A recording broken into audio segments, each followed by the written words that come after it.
ঘরে ফিরবে ফুটবল নাকি আবারও চোখের জল? ফুটবলের জনক কে, ইংল্যান্ড নাকি চীন? এই বিতর্ক কয়েক শতাব্দী পুরনো, কিন্তু বর্তমান বিশ্ব ফুটবলের মানচিত্রে প্রশ্নহীন এক সত্য হলো আসন্ন উত্তর আমেরিকা বিশ্বকাপে টপ ফেভারিটদের তালিকায় থাকবে ইংল্যান্ডের নাম। গত কয়েক দশকের ব্যর্থতার গ্লানি মুছে দিয়ে এবার নতুন এক ইতিহাস লেখার অপেক্ষায় থ্রি লায়ন্সরা। প্রতিটি বিশ্বকাপের আগে ইংলিশ মিডিয়ার আকাশচুম্বী হাইপ যেন অভিশাপ হয়ে দাঁড়ায় দলটির জন্য। 1966 সালের সেই সোনালী ট্রফি জয়ের পর থেকে প্রতিবারই সমর্থকদের কপালে জুটেছে কেবল হতাশা। তবে অদ্ভুতভাবে এবার ব্রিটিশ সংবাদ মাধ্যমগুলো বেশ শান্ত, আর এই নীরবতাই যেন ইংল্যান্ডকে করে তুলেছে টুর্নামেন্টের সবচেয়ে ভয়ঙ্কর দল।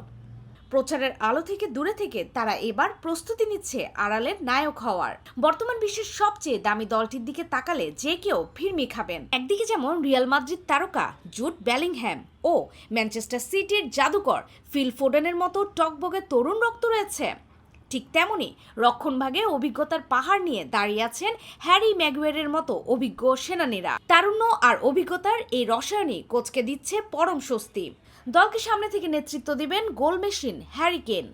বায়ার্ন মিউনিখের এই স্ট্রাইকার বর্তমানে ক্যারিয়ার সেরা ছন্দে। ব্যক্তিগত অনেক অর্জন থাকলেও এই বড় ট্রফির জন্য তৃষ্ণাত কেন। আসন্ন বিশ্বকাপে নিজের সবটুকু নিংড়ে দিয়ে তিনি চাইবেন রানীর দেশের ট্রফি খরা কাটাতে। তার সেই গোল ক্ষুধা প্রতিপক্ষ ডিফেন্ডারদের জন্য হতে পারে এক সাক্ষাৎ আতঙ্ক। ইংল্যান্ডের এবারে শক্তির জায়গা কেবল তাদের স্টার্টিং 11-এ সীমাবদ্ধ নয়, তাদের বেঞ্চের গভীরতা এতটাই বেশি যে রিজার্ভ বেঞ্চের খেলোয়াড়দের দিয়েও অনায়াসে অন্য যে কোনো পরাশক্তিকে টেক্কা দেওয়া সম্ভব। মাঠের 11 জন হোক বা বিকল্প হিসেবে নামা ফুটবলার, সবাই এক একজন ম্যাচ উইনার। এই ভারসাম্যই ইংল্যান্ডকে বাকিদের চেয়ে যোজন যোজন এগিয়ে রাখছে। 1950 সালে বিশ্বকাপের আঙ্গিনায় পা রেখেছিল ইংল্যান্ড। 1974 সালের 68 বাদে প্রতিটি বিশ্বকাপে ইউরোপের গর্বিত প্রতিনিধি হিসেবে লড়েছে তারা। 1966 সালের ঘরের মাঠে বিশ্বজয়ের সেই মধুস্মৃতি আজও তাদের তাড়িয়ে বেড়ায়। আমেরিকার মাটিতে এবার তাদের 17তম বিশ্বকাপ মিশন। লক্ষ্য একটাই, দীর্ঘ 6 দশকের আক্ষেপের ইতি ঘটিয়ে দ্বিতীয়বারের মতো বিশ্ব চ্যাম্পিয়নের মুকুট পরা। বিশ্বকাপের মঞ্চে ইংল্যান্ডের এবারে যাত্রাপথ শুরু হচ্ছে গ্রুপ এল থেকে, যেখানে তাদের লড়তে হবে লড়াকু ক্রোয়েশিয়া, গতিশীল ঘানা এবং উত্তর আমেরিকার প্রতিনিধি পানামার বিরুদ্ধে। ফুটবল বোদ্ধাদের মতে এই গ্রুপ থেকে চ্যাম্পিয়ন হয়ে পরের রাউন্ডে যাওয়া ইংল্যান্ডের জন্য সময়ের ব্যাপার মাত্র।